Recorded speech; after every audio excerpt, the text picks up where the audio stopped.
My name is Joshua T. Morimoto. It's a Japanese name. The last name is spelled Morimoto. Morimoto. And were you born in Japan? No, I am a third generation American Japanese from the state of Hawaii. My grandparents one set came from Japan, one set came from Okinawa. Grandfathers worked in the sugarcane plantations. My grandmothers came over as picture brides. And my parents were born in Hawaii, and so was I. What is your birthday? I was born October 2nd, 1943. Where were you born? Born in Honolulu, Hawaii. I love that Honolulu. Yes. I've been to several times. Good. Beautiful place. And tell me about your family background, your parents and your siblings when you were growing up. Okay. I think two people had a lot of influence in my life. The first one was my grandmother, because when she came from Japan, she and I, we lived with them. It was my mother and my twin sister Ruth and I. Three of us lived with her. But she did give me a lot of advice about the Oriental philosophy. Do you want me to talk about it now or later? Sure. Okay. What she said is that we had to be, we're in America, we have to be very dedicated and do what the leaders of America wanted us to do. She said also, we are all to go to college and get a good education and get a good job and become good U.S. citizens. My grandmother and grandfather went to school and applied for American citizenship when they were 76 years old, and they managed to get their American citizenship because they taught so much of America. The other influence was my mother. My mother was very strict because she brought us up by herself. But she was a Buddhist, and when Baptist ministries came to our house, they asked if my sister and I could go to their church, which is a missionary church, mission church, a brand new church. My mom said to them, yeah, come pick up the two kids and take them to Sunday school and church. Next Sunday, they picked us up. But before that, my mom said when she closed the door when the missionaries left, she said, you are in America, you have to act like Americans, and you must go to a Christian church because all Americans go to church. Mind that she was a Buddhist now, but she insisted we go to church. Well, if you go to a Christian church, you pick up all the Judeo-type philosophy in Christianity, so that really became my foundation. When did you graduate high school? I graduated from high school, Kalani High School, which was we were the first graduate in 1966, June of 1966. Kalani, K-A-L-A-N-I, Kalani High School. That's a Hawaiian word. So you knew about Korea, right? When you were growing up, right? Yes. Let me tell you, there are a lot of Korean people in Hawaii. Their parents came to work in the sugarcane plantation also. So there were a lot of Korean students in my high school, so I knew a lot about Koreans. And I also, I'll tell you later on, I'm in real estate, and in Ocean State, Maryland, I work with a couple American Korean families, help them buy restaurants, help them buy buildings, help them rent their buildings. One became a brewery for beer. Another became a mechanic that rented his place and repaired large tractor trailers. So I had a lot of dealings. I also helped one of the sons. He came to me, he says, Josh, I want to join the ROTC program and Johns Hopkins, but I need some kind of letter to introduce myself. So I wrote a letter of my appreciation when dealing on how hard the son worked in the restaurant. And because of that, he was accepted. He told me later that letter was the reason he got accepted in the RTC program. He did graduate Johns Hopkins, and he did get his commission. Okay. So when did you get into the Johns Hopkins? Well, this was, for him now, went to school in Johns Hopkins. I think that was... About you. No. I went to college in University of Hawaii. University of Hawaii. When? Right after the high Right school? after high school in 1966. Because I changed majors, I went there for 5 years. Now, that was during during the Vietnam War now. Right. Okay? So I volunteered for the program called Reserve Officers Training Corps, ROTC. Yep. Went into the Army ROTC, spent 4 years in ROTC, and when I graduated, I picked up a second lieutenant commission, along with my degree in business administration.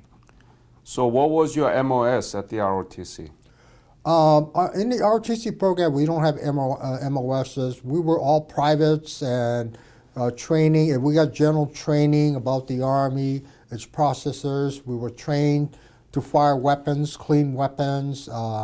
At the fourth year, we had to go to a 6 weeks basic training in Fort Lewis, Washington. Mm-hmm.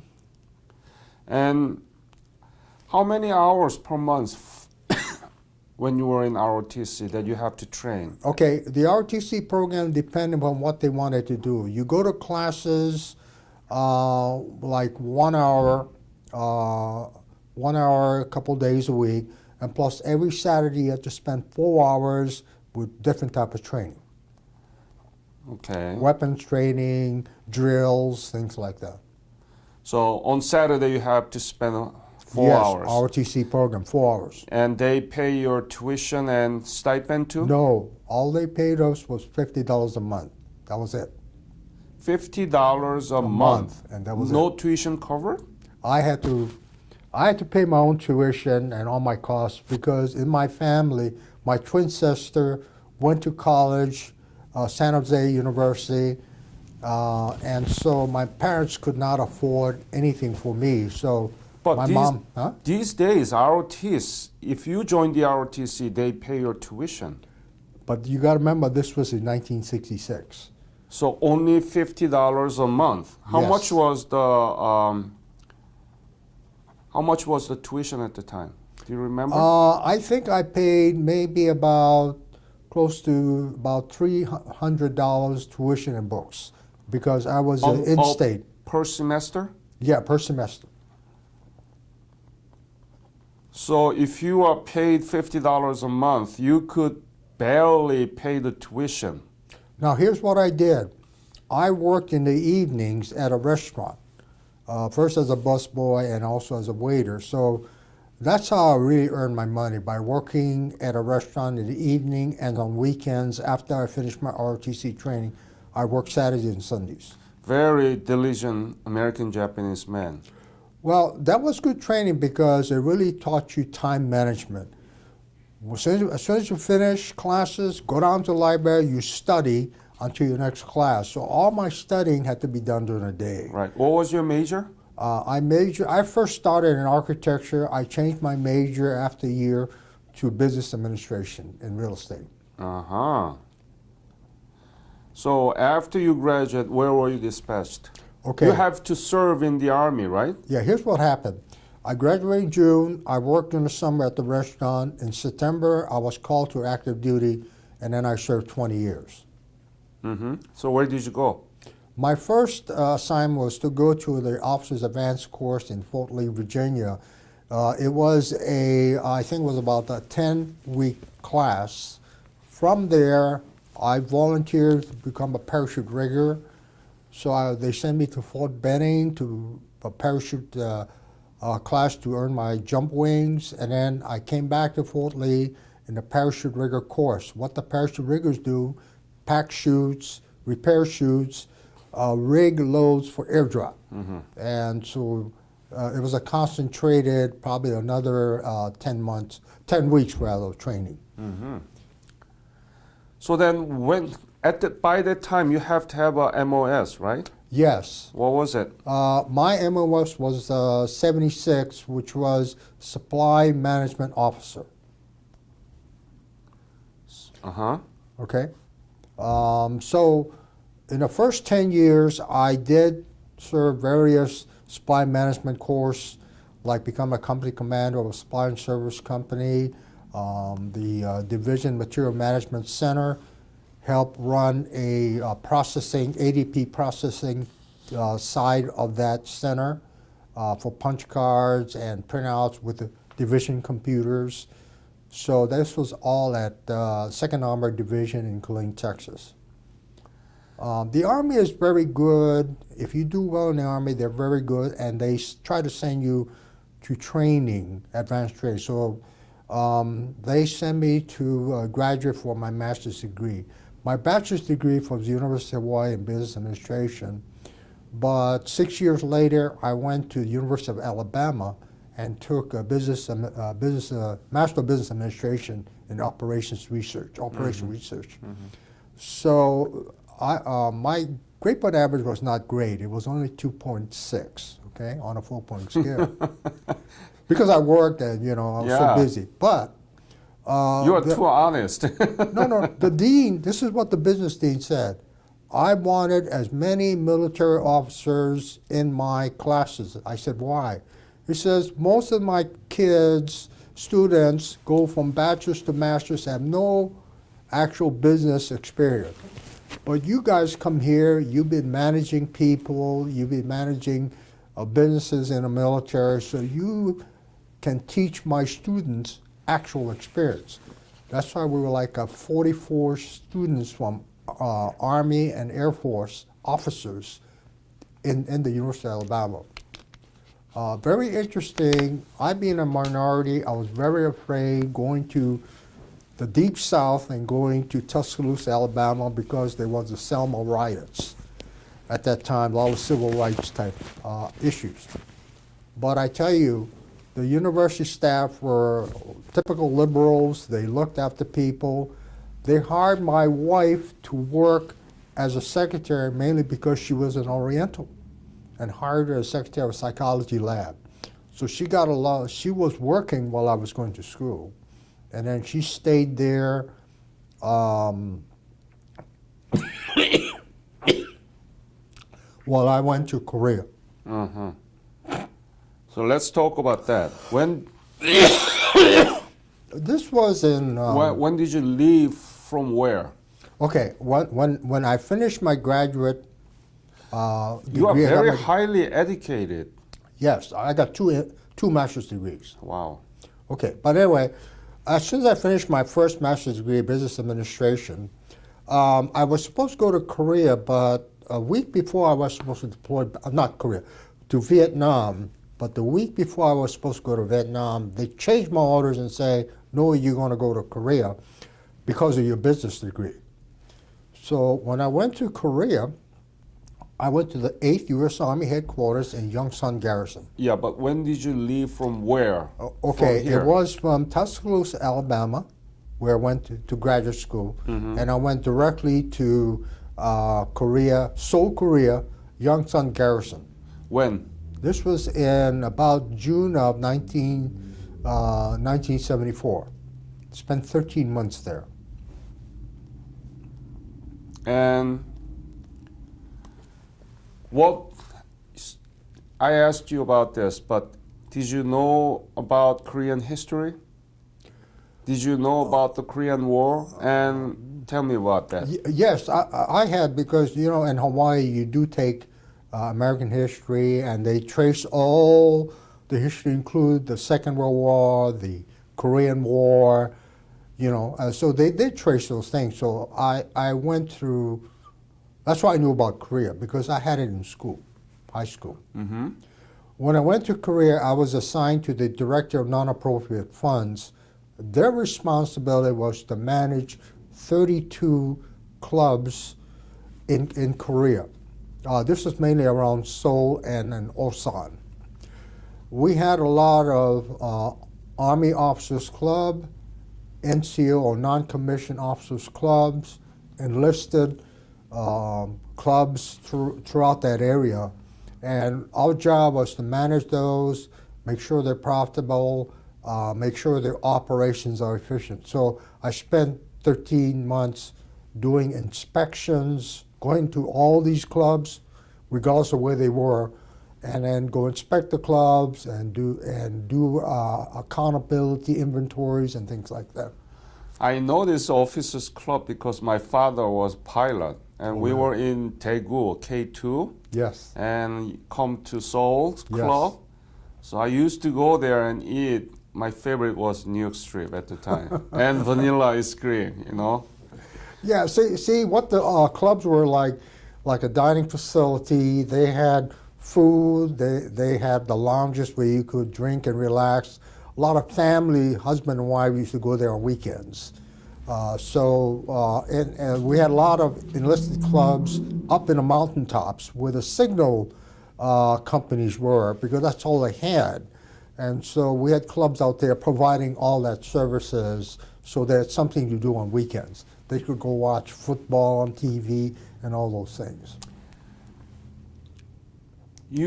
What was the first image of Korea when you landed in Seoul in 1974? You know that Korea was very poor, and Korea was under the Japanese colonial control for 35 years. Yes. And then it was liberated, but the Korea was occupied by the American military. And then Korean War for 3 years and completely destroyed. Small country, very poor, used to be very poor, and then more devastation through the war. And then they began to develop and reconstruct the whole country. Tell me about the image of Korea that you had from your education, okay? This is very important. The image that you had about Korea, and then the Korea that you saw in 1974. That's what we want to hear from you. Okay, the pictures in books and things like that, you saw a lot of Korean villages, and all were farmers. So I thought majority of people were farmers. My surprise when I went there was Seoul was like New York City, any modern city, but better than New York City, because all the buildings were modern. I was very surprised with your super highways connecting Seoul to Busan, very large highways, all paved, well organized, well done. You're talking about 74? 1974 yeah, Seoul? Yeah, it was all there. And then they had these lot of high-rise building and many buildings. They have culture centers. It was pretty much built up. So when I talked to the Korean veterans who have not gone back to Korea, I tell them all about these modernization Korea. They said, what? It was not like that when I served in Korea. Big difference, big difference. Because, they just saw the rice paddies and things like that. But now it's a very modern city. And what I like is that because we had kept them free from communism, they really prospered. And I think it's like the 8th largest economy in the world, and it's such a small country, but they're the largest economy. And look at I was very surprised, look at all the cars and the quality. Hyundais, Kias, they got the best large TV screens that you can buy now. I mean, LG and Sansui, they have a lot of kitchen products. We have bought kitchen products. I mean, you have refrigerators, washers, dryers. So the Korean people have really prospered because we had provided the opportunity to keep them feel free from communism, which I think, and that's why I try to support a lot of the Korean War vets, because they sacrificed. In fact, we had a luncheon with General Piao, who is the military attaché in the Korean War Embassy. What he says was that he was very appreciative by Korean War veterans to come fight in Korean War. They never knew the Korean people. A lot of them did not know Korean, but they're willing to sacrifice their lives to help fight with the Korean people, their army. So he says the people in Korea appreciate what they do. They sponsor trips for veterans who want to go back again to Korea and pay a lot of that fee so they can go back to Korea.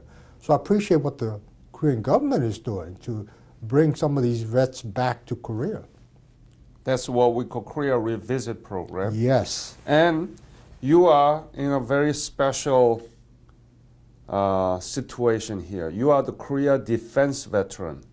Korean Yes. War veterans are those who participated in the war from June 25th of 1950 until the end of the war, which was ceasefire in July 27 of 1953. Yes. But officially, U.S. federal government extended this status of Korean War veterans until January 31st of 1955. And after that, U.S. forces has stationed in Korean, South Korea until now, right? And you Yes. are the U.S. forces in the 70s, 1970s in Korea, so that Yes. you can see what's been done after the war. Yes. And you tell me and you tell us that Korea in 1974 was almost like better than New York City, right? Yeah. Yes. Much more modern. Much more modern. Facilities are much more modern than New York City. See, that's the Transportation, everything. that's the real transformation that has been done by the Korean people with the help of many countries, including United States, right? Here's the interesting thing. There's satellite shots of North and South Korea at night. The South Korea is all lit up. You go look at North Korea, very few lights. I served in the army in East. I went to visit East Germany. I served in West Germany. Just the same thing. Communist country, very poor. Housing very poor. Everything is run down. On the west side, because they have capitalism, everything is nice, brand new, clean streets, people growing flowers. It's such a difference night and day between the democracy countries and the communist countries. It's an eye-opener when you travel throughout the world and see Yeah. that. Okay, let me just finish up that Korea. I worked with the Korean people, and I thought they would have an animosity against me because I was a Japanese, and the Japanese did not treat the Korean people well. But no, they did offer me hospitality, even though I had to do a lot of management over them, invited me to places and things like that. So we had a lot of facilities, and that provided a lot of jobs for the Koreans, lots of jobs. We had some Korean managers in the remote sites. I mean, the smaller clubs. The larger clubs were American-trained people, soldiers, the sergeants. But most of the facilities were run by Korean people. The cooks, they did all the accounting and everything else.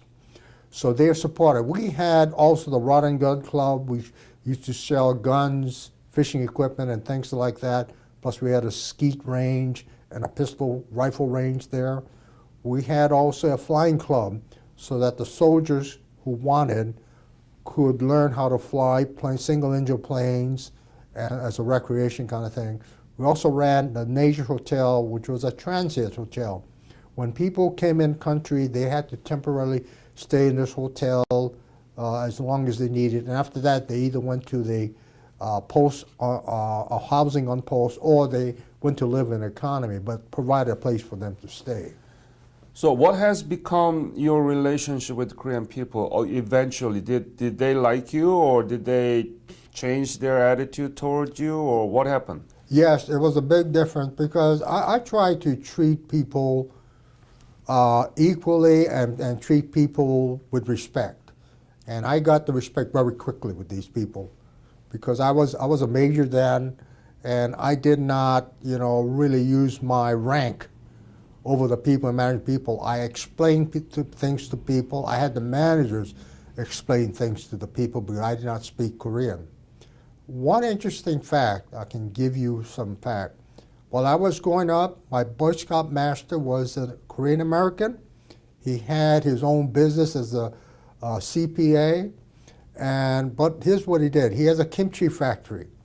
So he hired me, and working with his son, we're the same age.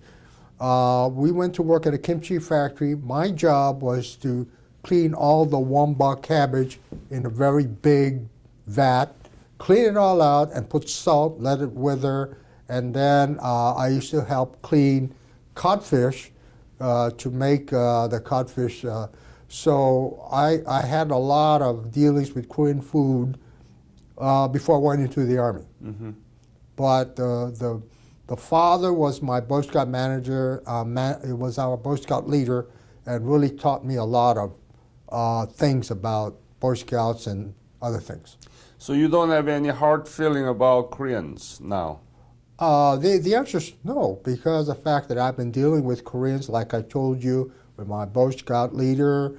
When I went to Ocean City, I worked with them buying restaurants and worked them getting started in business, and then even later sell their business, sell their buildings. So I had a very good relationship with the Korean American people. Very good.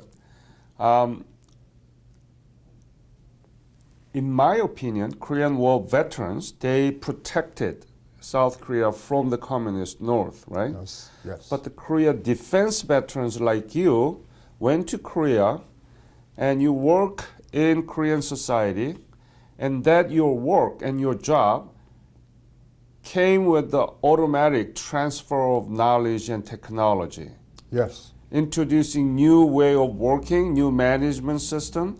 So there are lots of contribution made by the Korea defense veterans like you. I mean, management of salt clubs in many different offices of U.S.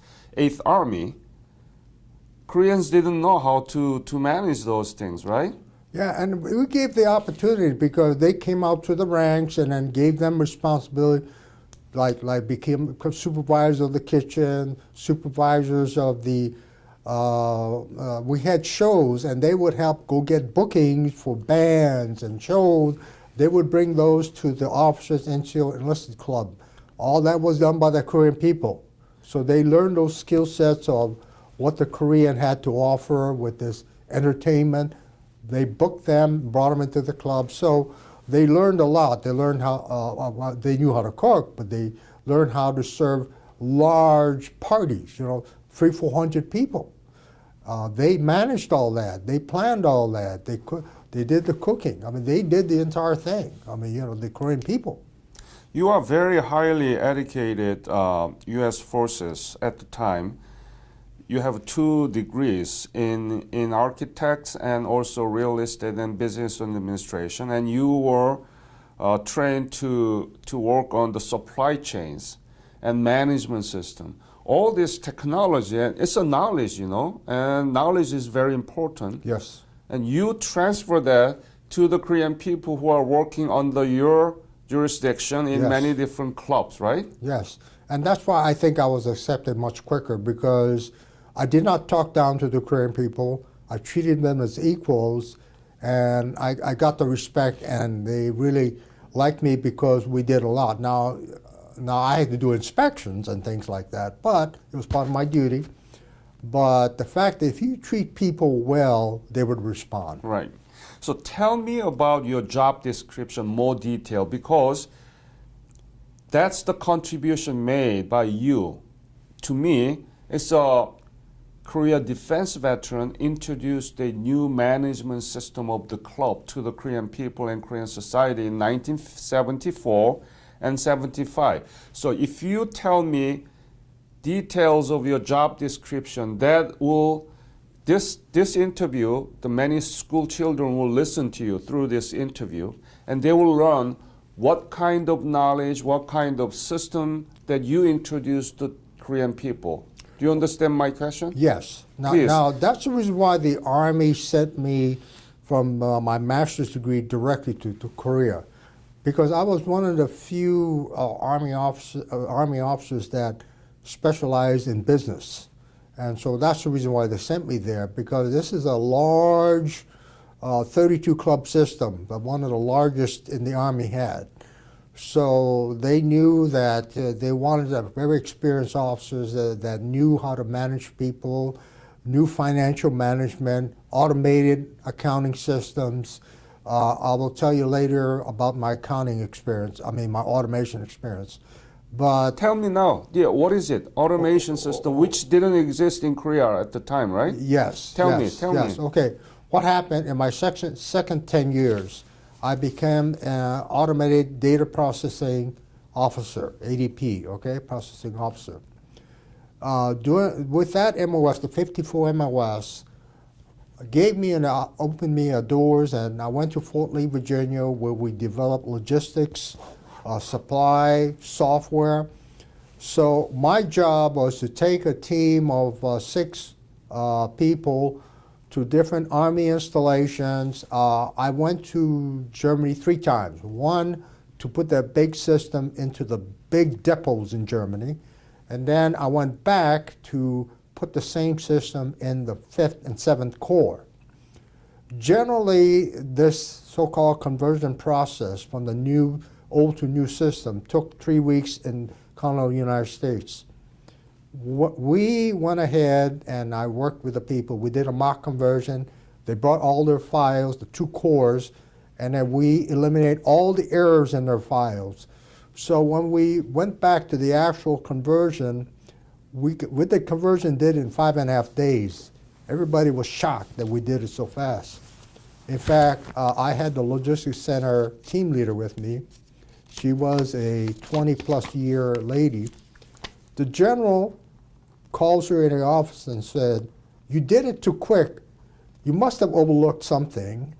And she just looked at the general and says, "Are you questioning my integrity?" General backed off, and they checked the files and everything was done properly. But in the military, if you go ahead and organize things, you can see from a 3-week conversion, we shrunk it down to 5.5 days. We went to the 7th Corps, then up to the 5th Corps, did the same thing. So the troops were very happy to get this done very quickly. The troops on the ground there, they all got awards for getting this done very quickly. Let me ask this question. You mentioned about automated data processing system, right? Yes. And also supply software. Yes. Explain those specifically how you use that in Korea in 32 club system. That tells children and students in the classroom that what kind of specific American military knowledge has been transferred to Korean society at the time. Okay. When I was there, they did not have the most modern, because it wasn't developed yet. Okay.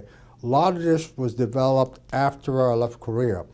But the kind of automated systems that was developed for the logistics side where I work, they had all these automation for your financial management, accounting, profit and loss, balance sheets.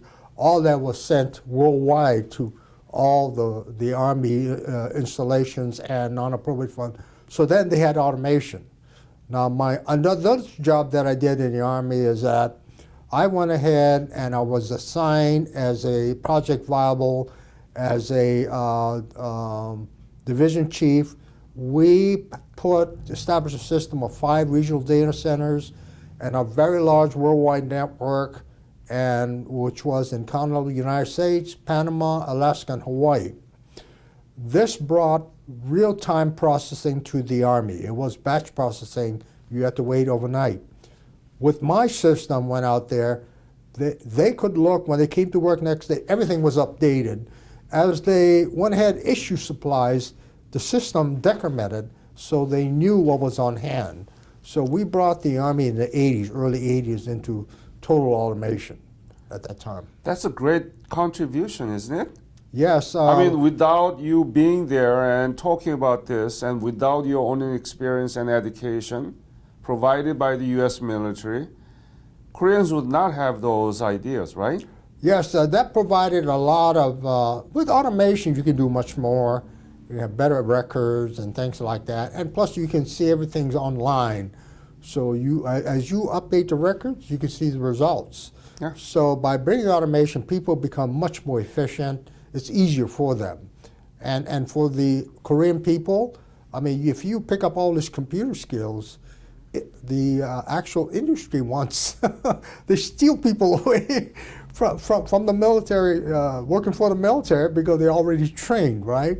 And so it's a good skill to have, not only in Korea, but worldwide. That's why a lot of people, they go in the military, they get trained of all the automation, and they get hired away by industry because they know this. It's a scientific management system and introduced by the US military, and you are the missionary of that. And these are the things that we need to, and children's and Koreans understand that US forces in Korea, they contributed to the every sector of the Korean society at the time through this kind of knowledge transfer. Yep. That's what I want to emphasize. Well, the good news is that it gave jobs to a lot of people and then gave them opportunity to be trained so they could be promoted and they had more areas of responsibilities and they could use this computer skills and their management skills to work in other government agencies, whether Korean or American. Gave a lot of job opportunities to people and advancement. And that's what I want children and others know. And even Korean War veterans need to know what Korea defense veteran actually contributed as a successor of Korean War veterans. So Yes. it's a one good lineage, okay? And that's what I want to write a book about it. Okay. I'm working on it. So I may have to ask you again later, okay? About more details. So where did you stay? In Seoul, Yongsan, right? Yeah, Yongsan Garrison. Yongsan Garrison. I know because my house is right over there. You know? Oh, okay. Itaewon. Okay. Yeah. Itaewon Cheonghwa 아파트, you know. Okay. So were you at the time married? Yes, I left my family in Tuscaloosa, Alabama because my wife wanted to, she got a degree in education, became a teacher. So our next assignment was to Killeen, Texas, the 2nd Armored Division. I worked there as a company commander while she was hired at the local school district and she taught for 3rd graders. Is she Japanese, American Japanese? Yes, from Good. Hawaii. Uh-huh. Yes. From Hawaii? From Hawaii. So she had a good job skills. In fact, she put me to work at night grading children's papers. Oh boy. So after I work in the Army, I come home at night and grade all the papers for the kids. How was life in Korea while you were there? Very good. I had a sergeant that worked with me, and he taught me a lot about the Korean, because he was married to a Korean woman there. So we spent a lot of time together, and we would go inspect the clubs and do inventories together. So by doing this, I got to meet more Korean people because they were on the remote sites, mountain sites, they were at airfields, all outside of Seoul.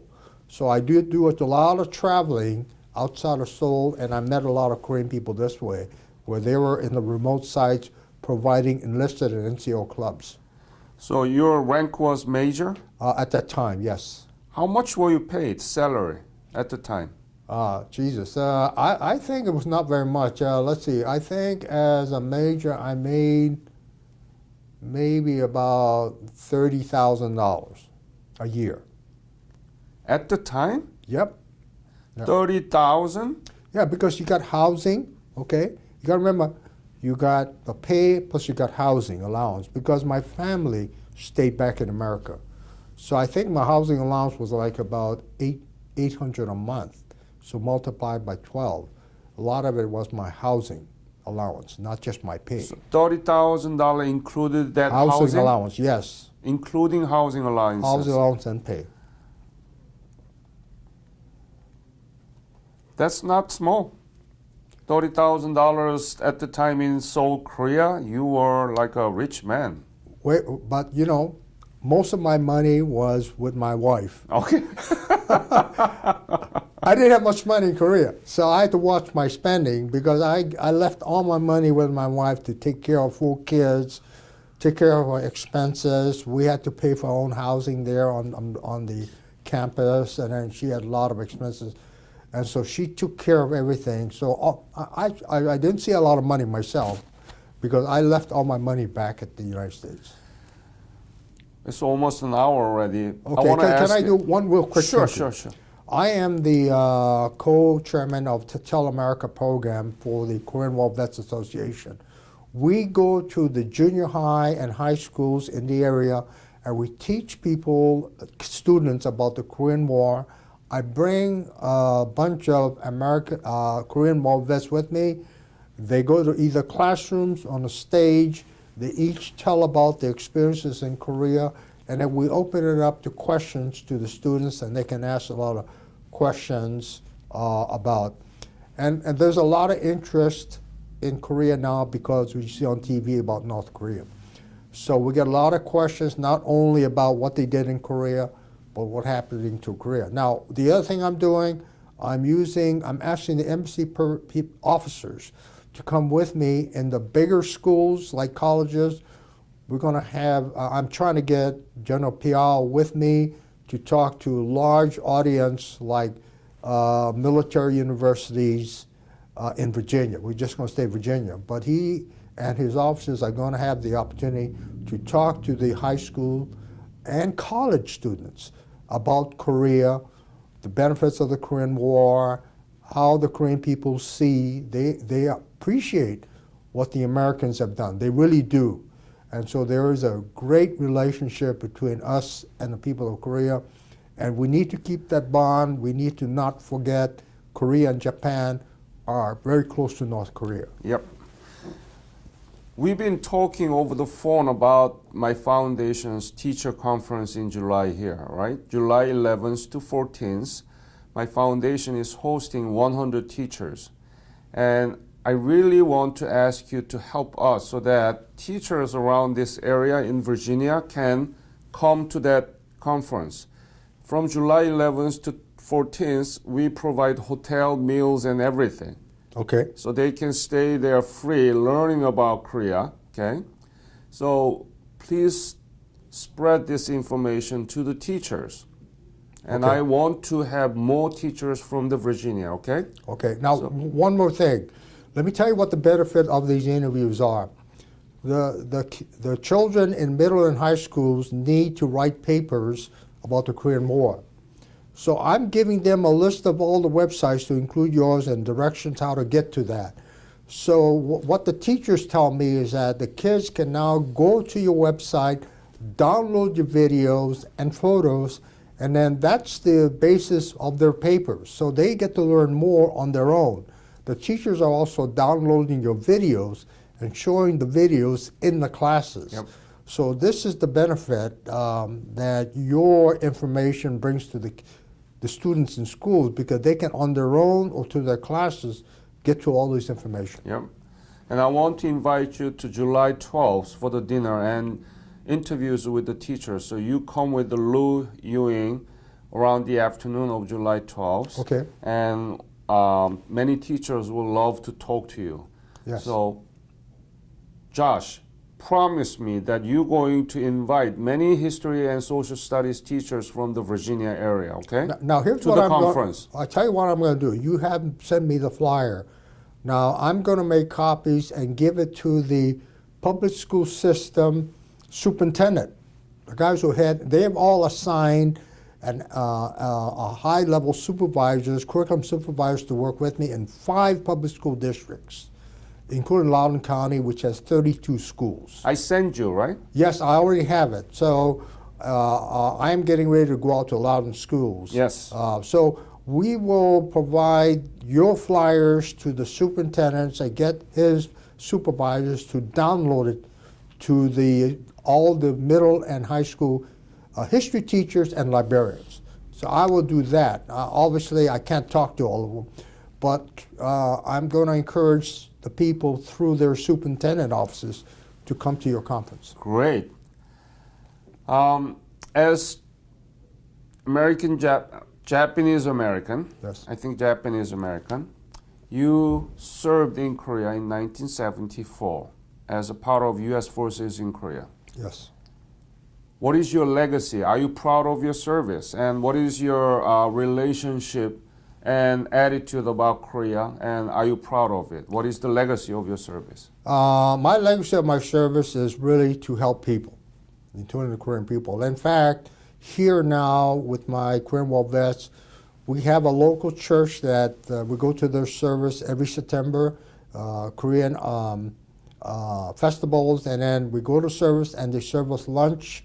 I invite the pastor and his wife to major activities in our chapter, like Valentine's Day or whenever we have parties and socials, so they get a chance to meet the other veterans in our chapter. We have over 105 veterans. So that way, and then I keep my relationship with American Korean people here so that I have that constant relationship with them. Josh, it is my great honor and pleasure to meet you, and I want to thank you for your support.